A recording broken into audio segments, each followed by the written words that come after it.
Ты не можешь жить иначе. Когда рядом погибают души, твое сердце не может оставаться каменным. Это не фразы, это не красивые слова, это не пустота. Это крик моей души. Это крик сегодня многих душ, я знаю. Поэтому сегодня, слава Богу, на этой земле есть церковь Иисуса Христа. Иисус говорит, и врата ада не одолеют ее. Почему? Потому что во главе этой церкви стоит Божий Сын. Слава Господу! Сегодня в основании вообще этого нашего служения, время так быстро мчится просто.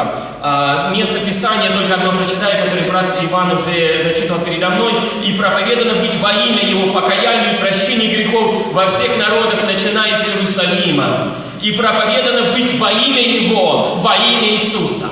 Во имя Иисуса приходит спасение. Во имя Иисуса приходит прощение. Иисус – это центр моей жизни. Он смысл. Ибо Отец настолько возлюбил грешный мир и меня грешника, что Он послал всего в этот мир Своего Святого Сына. И я знаю, что вы это знаете.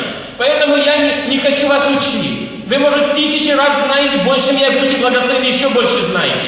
Но Бог хотел, чтобы знание, которое есть у нас, оно воплощалось в нашей жизни. Иначе мы будем больше биты. Человек, который знал, но не выполнял. Друзья мои, Господь сегодня ждет, чтобы церковь Его засучивала рукава и двигалась вперед, вперед и вперед. Сегодня мир нуждается, мир сегодня погибает.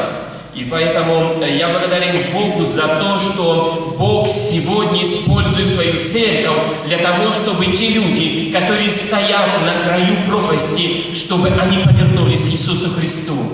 И сегодня эта обязанность, это святая миссия и обязанность на церкви. Просто